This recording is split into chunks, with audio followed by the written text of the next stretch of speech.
수능까지 남은 기간이 1년 정도라면 여러분이 수능 수학에 투자할 수 있는 시간은 1000시간이 안 됩니다. 그런데 고3은 그보다 훨씬 더 적습니다. 학교 수업도 들어야 하고 중간고사, 기말고사, 수행평가, 생기부에 학교 행사까지 겹치니까요. 그래서 수능까지 1년이 남아있어도 수능 수학 공부에 실제로 쓸 수 있는 시간은 고3은 500시간도 채 안 됩니다. 만약 지금이 3월이라면 재수생은 800시간도 안 남았겠고 고3은 300시간 정도 남았을 겁니다. 왜 그렇게 적냐고요? 한번 따져볼까요? 고3은 현실적으로 학교 수업 이후에 수능 공부를 하니까 하루에 4-5시간 공부할 수가 있는데 그걸 또 국어, 영어, 수학, 탐구 2과목으로 이렇게 5과목으로 5시간을 쪼개서 공부할 수밖에 없어요. 중간고사나 기말고사 기간에 수능 공부할 수 있을 것 같나요? 절대 못하죠. 그렇게 내가 생각했었던 계획이 밀릴 거고 세특이나 창제 준비하면 내가 계획했던 게 또 밀릴 겁니다. 겨울방학이 8주, 여름방학이 4주 정도인데 이 방학 때도 현실적으로 수능 수학에만 투자할 수 있는 시간이 서너 시간이 최대일 거예요. 다른 과목도 공부해야죠. 자, 이제 우리 현실적으로 한번 생각을 해봐요. 1년 안 남았어요. 아니 500시간도 안 남았어요. 그런데 이 안에서 여러분들이 해야 할 건 정말 많아요. 수학원, 수학2, 선택과목까지 이 세 과목에 대해 개념, 기출, 실전 개념, 엔제, 모의고사, 파이널까지 모든 것을 다 해야 해요. 게다가 노벨하면 수학 상하까지 보충해야 하니까 사실상 수능 수학을 잘 보려면은 수학 5과목은 잘 되어 있어야 하는 거예요. 그런데 대부분의 학생들의 공부 계획은 이 500시간의 현실에 기반해 있지를 않아요. 예를 들어 볼까요? 기출 공부를 하기 위해서 수원, 수투, 선택 과목까지 1000문제가 넘는 기출문제집을 총 3권을 삽니다. 그러면 기출문제만 3000문제가 넘어요. 500시간 중에서 개념하고 실전 개념, 모의고사, 파이널, 엔제 그걸 제외한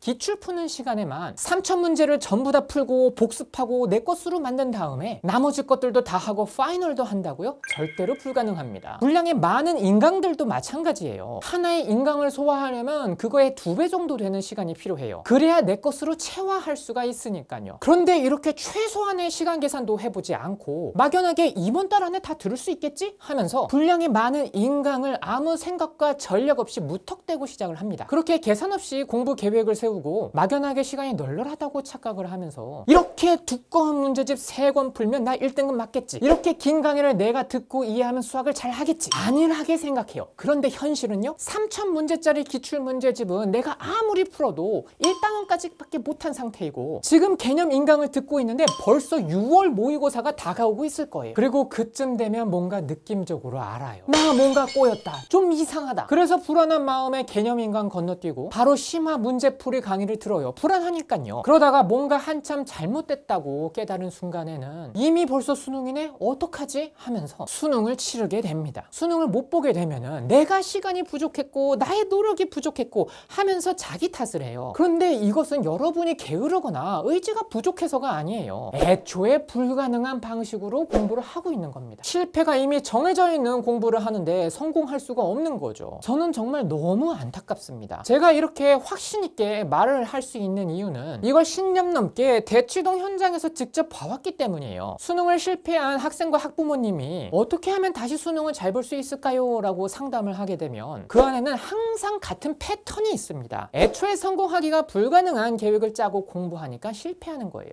저도 처음부터 수학을 잘했던 사람은 아닙니다. 고등학교 내내 열심히 공부했지만 수능은 평균 3등급이었습니다. 정말 열심히 노력했는데도 2, 3등급을 왔다 갔다 했어요. 6월달에 훈련소 갔다가 7월달부터 공익근무를 시작하면서 재수를 하게 됐는데 그때가 7월이었고 수능 때까지 4개월 남은 상태에서 고등학교 때보다 시간이 훨씬 더 적은 상황이었지만 공익근무 첫 해에 서울대학교 수학교육과와 한의대에 동시에 합격했습니다. 그 이력으로 공신으로 활동을 했고 졸업하자마자 바로 인강 강사로 스카웃됩니다. 제가 시간이 절대적으로 부족했는데 성공할 수 있었던 건 그때 깨달은 것 때문이에요. 바로 공부는 무작정 열심히 하는 것이 아니라 전략적으로 해야 한다. 수능 공부는 무작정 시간 싸움이 아니라 전략 싸움이라는 것을 제가 깨달았기 때문이에요. 저는 재수할 때 공익근무도 해야 해서 시간으로 차이를 벌리지는 못하니까 전략으로라도 차이를 벌릴 수밖에 없었어요. 어떻게 하면 나의 부족한 시간 안에서 미친 듯이 효율을 낼 수 있을지 궁리를 하고 나만의 전략을 찾아 나갔었던 것이 제가 단기간에 성공할 수 있었던 이유예요. 그리고 이때 깨달은 것들을 통해서 저의 제자들을 이끌어서 엄청난 성적 향상과 명문대에 보내면서 이게 옳다는 확신을 갖게 되었습니다. 여러분도 이번 연도에 수능에서 성공하려면 단순하게 국어는 이 선생님, 수학은 이 문제집, 영어는 이 커리큘럼 이렇게 과목별로 대충 풀커리 짜놓고 이대로만 하면 되겠지 이렇게 생각하지 마세요. 철저하게 여러분이 직접 직접 분석하고 계획하고 설계해야 합니다. 그렇다면 어떻게 전략을 짜야 할까요? 이 이야기를 잘 들어주세요. 첫 번째 전략, 수능 수학 전 범위를 하루 안에 복습할 수 있도록 빌드업을 해놔야 됩니다. 내신에서는 끼케야 수학 1 절반, 수학 2 절반이 시험 범위예요. 하지만 수능은 다릅니다. 수학 1만 잘해서는 절대로 잘 볼 수가 없죠. 수학 1, 수학 2 선택 과목 이 세 과목을 동시에 잘하고 생생해야 수능 수학이 완성됩니다. 그렇다면 방법은 단 하나입니다. 수능 수학 전 범위를 단 하루에 복습할 수 있는 구조를 만들어야 합니다. 수능 수학에서 실패하는 대부분의 학생들은 수학 개념을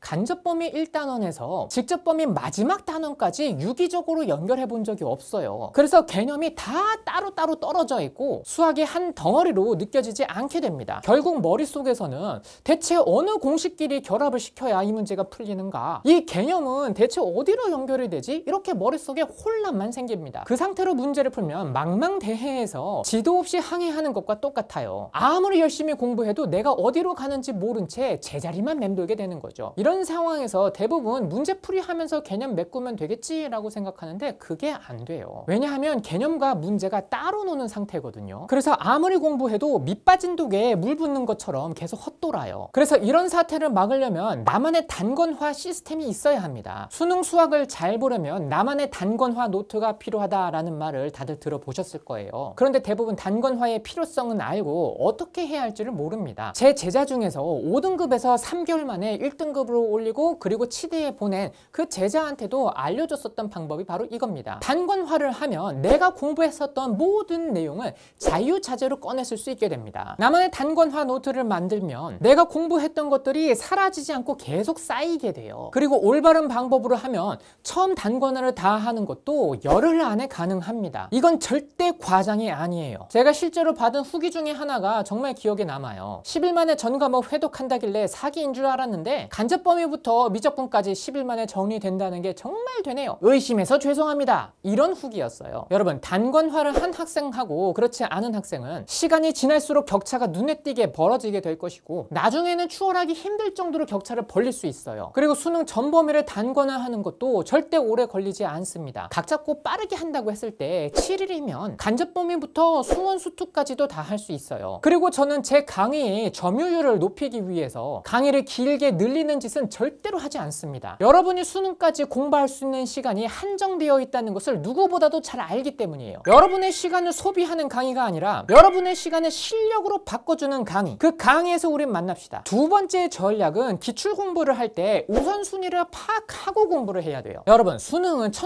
1993년부터 지금까지 30년이 넘도록 시행되어 왔어요. 그리고 교육청 모의고사까지 합하면 수학 기출문제만 하더라도 1만 문제가 넘습니다. 그런데 여러분이 고3이나 재수생이라면 이 1만 문제를 다 푸는 것이 가능할까요? 당연히 불가능하죠. 그래서 기출을 공부할 때는 반드시 우선순위를 세우는 게 필수가 되었어요. 만약에 여러분이 수능을 2년 뒤, 3년 뒤에 본다면은 수원수투 선택 과목을 합쳐서 3,000문제가 넘는 기출문제집으로 공부를 해도 됩니다. 하지만 올해 수능을 본다면 얘기가 완전히 달라져요. 수능에 실패한 학생들은 자기가 1년 안에 다 해낼 수 있을 줄 알았다고 해요. 그런데 그들 중 대부분은 수능 수학에 투자할 수 있는 시간이 얼마인지 계산도 해보지 않은 채 막연하게 할 수 있다고 착각하고 있었던 거예요. 우리가 기출을 푸는 이유는 단순히 많은 문제로 문제풀이 연습을 하기 위해서가 아닙니다. 기출 공부의 본질은 분석이에요. 첫째, 수능이 어떤 스타일로 문제를 내는지를 파악하고, 둘째, 출제 경향별로 어떤 것이 중요한지를 파악하고, 셋째, 수능 출제 트렌드가 어떻게 바뀌는지 파악하고, 넷째, 동일한 경향 내에서 동일한 문제풀이 접근 방법을 익히고, 다섯째, 이걸 우선순위에 따라 훈련을 하는 거예요. 무작정 기출문제집 풀어야지, 기출 강의 들어야지 해도 이 5가지를 놓치면 기출을 3,000문제를 풀어도 100시간짜리 인강을 들어도 그냥 시간만 날리는 공부가 돼요. 그래서 저는 최근 수능 출제 경향에 맞게 정리된 교재로 공부하는 것을 추천을 해요. 대표적으로는 EBS의 수능의 감, 수능 기출의 미래가 있고, 제가 직접 제필한 수능 한 권이 있습니다. 특히 수능 한 권은 수능 수학 전문가들이 수능과 평가원 기출을 단계별 유형별로 분석을 해서 우선순위대로 어떻게 공부하면 좋은지, 어떤 경향이 요즘 수능 트렌드에서 핵심인지, 어떤 접근법으로 풀어야 하는지를 분석했고, 실전 개념과 기출 분석을 한 방에 끝낼 수 있도록 설계를 했기 때문에 시간이 부족한 학생들한테 가장 효과적입니다. 또한 모든 문제의 해설을 제가 직접 손글씨로 풀컬러로 정리를 했습니다. 그래서 독학하는 학생도 충분히 혼자서 공부를 할 수가 있고, 강의를 통해 공부하고 싶다면 제가 직접 문제에 어떻게 접근해야 하는지 구조를 설명해 드리니까 기출을 완전히 내 것으로 만들 수 있을 겁니다. 강의 분량은 수학 1 6일, 수학 2 6일, 선택과목 6일 분량이라 기출과 실전 개념을 가장 효율적으로 동시에 끝낼 수 있는 커리큘럼이에요. 단순히 문제 풀고 답 맞추는 걸 넘어서 수능이 요구하는 사고력 자체를 키우는 과정이기 때문에 한 문제를 풀더라도 완전히 다른 레벨의 공부를 하게 됩니다. 세 번째 전략은 수학 문제를 감으로만 풀어서는 절대 성공할 수 없다는 거예요. 반드시 논리적인 접근 방법을 갖춰야 합니다. 수능을 실패하고 저한테 상담하라고 온 학생들을 보면 공통점이 있어요. 바로 고난도 문제를 만나면 그때그때 감으로 접근해요. 이건 아마 이런 공식을 써야 되겠지? 그런데 수학은 그런 과목이 아니에요. 감이 아니라 논리의 언어로 풀어야 합니다. 특히나 도형이나 그래프를 보면 감으로 때우는 버릇이 더더욱 심해지게 되는데, 도형도 수학의 영역이라 보조선 하나 긋는 것도 다 논리적인 이유가 있어요. 그런데 그 이유를 모른 채로 무작정 문제 푸는 공부를 하니까 매번 나오는 4점 도형 문제를 놓치죠. 그리고 그래프는 사실 평가원이 제일 좋아하는 영역이에요. 실제로 최근 평가원 수학 1, 수학 2 공통 범위 4점짜리 10문제 중에서 7문제 정도가 그래프와 관련된 문제로 나옵니다. 그런데 대부분의 학생들이 수학 문제 풀려고 하면 계산만 하려고 들어요. 그래서 저는 도형과 그래프를 완전히 체계적으로 논리적으로 훈련할 수 있도록 커리큘럼을 만들었어요. 도형이 약한 학생이라면 독학이든 강의든 6시간 완성인 도형의 필연성을 꼭 해보세요. 모든 도형 문제 해결의 원리를 배우고 보조선을 한 줄 한 줄 그을 때 왜 그런지 납득하면서 완성할 수가 있습니다. 그래프가 약한 학생이라면 그래프 테크닉에서 고난도 4점 문제 푸는 방법을 단계별로 정리를 했어요. 특히 올해는 노베 학생들을 위한 그래프 테크닉 기본편도 개설했습니다. 그래프를 보면 막막했던 학생들도 이 과정을 통해 고난도 문제를 구조적으로 접근할 수 있게 될 겁니다. 네 번째 전략은 엔제를 풀 때 무작정 많은 문제를 푸는 것이 아니라 내가 자주 틀리는 테마를 모아서 정리해야 합니다. 많은 학생들이 엔제를 풀면서 이렇게 말해요. 아, 또 틀렸네. 그리고 다음 문제로 넘어갑니다. 그런데 수능은요, 단순히 고난도 문제를 많이 푸는 사람이 아니라 약점을 체계적으로 잘 정리한 사람이 이깁니다. 왜냐하면 수능의 최고난도 4점 문제는 단순히 실수가 아니라 논리적 취약점을 파고 들어가는 문제들이기 때문이에요. 여러분이 엔제를 풀다 보면 분명히 자주 막히는 영역이 있을 겁니다. 예를 들어 미적분 급수 문제나 확통 중복조합 문제에서 매번 케이스를 잘못 나눠서 꼬이거나 하는 식으로요. 그런데 너무나 많은 학생들이 자기가 자주 틀리는 약점에 대한 관리는 안 하고 그냥 엔제를 처음부터 끝까지 풀고 그냥 답 맞추고 넘어가요. 이건 공부가 아니라 그냥 채점하는 겁니다. 그렇게 하면 절대로 1등급의 벽은 뚫지 못합니다. 그래서 저는 모든 약점을 극복하고 수능 만점에 도달하는 단계를 만들기 위해서 고난도 정신 강의를 만들었습니다. 이 강의는 학생들이 가장 어려워하는 고난도 테마만 선별을 해서 그 테마를 투쿤하는 형식으로 만들어져 있어요. 그리고 하나의 테마는 일주일이면 완강하고 복습까지 다 할 수 있도록 설계됐고요. 사실 여러분이 수능 수학을 위해서 공부할 수 있는 시간이 500시간도 안 남아 있을 수 있어요. 수능 공부는 시간을 갈아넣는 싸움이 아니라 전략으로 승부하는 싸움이에요. 그래서 여러분들이 전략 없이 막연히 시간만 태우면서 실패가 정해져 있는 공부를 하는 것이 아니라 나의 시간을 소중하게 생각하고 내 한정된 시간을 투자한다고 생각하면서 공부를 했으면 좋겠어요. 지금 여러분의 전략이 그 결과를 바꿀 겁니다. 그리고 저는 여러분이 그걸 해낼 거라고 믿고 있고요. 여러분의 시간이 낭비되지 않도록 제가 든든하게 강의로도 영상으로도 서포트 하겠습니다.